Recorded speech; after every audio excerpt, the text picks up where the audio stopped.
Hi hello welcome back to my channel. అందరూ ఎలా ఉన్నారు? బాగున్నారా? నేనైతే సూపర్ ఉన్నాను. ఈ వ్లాగ్ అయితే అమ్మ వాళ్ళ ఇంట్లో ఉన్నప్పుడు తీసింది. మేము వెస్ట్ బెంగాల్ వచ్చే ముందు నెల్లూరులో ఉండేవాళ్ళం కదా, అందుకని చెప్పేసి ఇప్పుడు అమ్మ వాళ్ళ ఇంటి దగ్గర నుంచి నెల్లూరు అయితే వెళ్తూ ఉన్నాను ఒక్కదాన్ని. పిల్లలు అమ్మ వాళ్ళ దగ్గరే ఉన్నారు. మేమున్న ఏరియా దగ్గర నుంచి అయితే చీరాల వెళ్ళాలి. ఫస్ట్ చీరాల రైల్వే స్టేషన్కి వెళ్ళి అక్కడి నుంచి నెల్లూరు వెళ్ళాలి.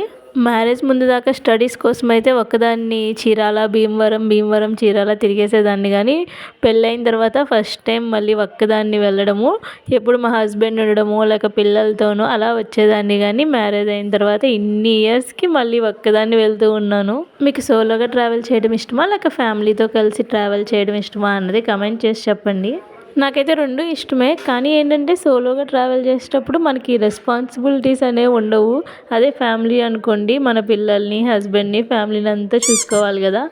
నాకు అలవాటే, అంత ఒక్కదాన్ని ట్రావెల్ చేయలేనంత భయం కూడా ఏముండదు. ఎందుకంటే కాలేజీలో ఉన్నప్పుడు ఒక్కదాన్ని నైట్ సర్కార్ ఎక్స్ప్రెస్కి వెళ్ళి మార్నింగ్కి అక్కడికి రీచ్ అయ్యేదాన్ని. సో అంత భయం ఏమి అనిపించదు. పిన్నాకిని ట్రైన్ ఎక్కేసి నెల్లూరు అయితే వచ్చేసాను. ఇది నెల్లూరు స్టేషన్ బయట. మేము ఉన్నప్పుడు నెల్లూరులో ఇదంతా కన్స్ట్రక్షన్లో ఉంది, ఇప్పుడు ఇదంతా అయిపోయింది.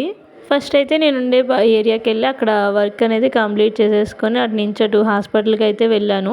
చీరాల్లో కూడా చేయించుకోవచ్చు చెకప్, ఇది నార్మలే, ప్రాబ్లం ఏం కాదు. బట్ ఇక్కడ హాస్పిటల్లో ఉండే గైనిక్ డాక్టర్ నాకు బాగా తెలిసిన ఆమె.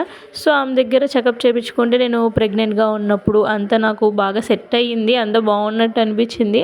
అందుకే మళ్ళీ ఇక్కడికే వచ్చి ఒకసారి చెకప్ అయితే చేయించుకున్నాను. స్కానింగ్ అంతా తీసేసరికి ఆఫ్టర్నూన్ 2 అలా అయ్యింది. కానీ ఈవినింగ్ మళ్ళీ రిటర్న్ పినాకిని ట్రైన్ వచ్చేసి 4:30కి ఉంది. ఇటు నుంచి 4:45 అనుకుంటా. ఈ ఏరియా వచ్చేసి పొగతోట. నెల్లూరులో ఉండే వాళ్ళకైతే ఐడియా ఉంటుందేమో. ఇంకా ఇదంతా హాస్పిటల్స్ ఉండే ఏరియా. పెద్ద హాస్పిటల్స్ అయినా చిన్న హాస్పిటల్స్ అయినా అన్నీ ఉంటాయి ఈ ఏరియాలో. దేనికి సంబంధించిన గైనిక్ కానీ గ్యాస్ట్రిక్ కానీ చెస్ట్ కానీ అన్ని హాస్పిటల్స్ ఇక్కడే ఉంటాయి మ్యాక్సిమం. నెక్స్ట్ నేను చెకప్ కంప్లీట్ అయిపోయిన తర్వాత లంచ్ చేద్దామని చెప్పేసి పక్కన ఒక క్యాంటీన్ లాగా ఉంది, ఆర్మీ క్యాంటీన్ అంటే. ఫస్ట్ టైం వెళ్ళాను అక్కడికి. ఎప్పుడు చూస్తూ ఉంటాను కానీ అనుకుంటాను చాలామంది జనం ఉంటారు దానిలో, ఒకసారి వెళ్ళి టేస్ట్ చేద్దాము ఫుడ్ అది ఎలా ఉంటుందో అని.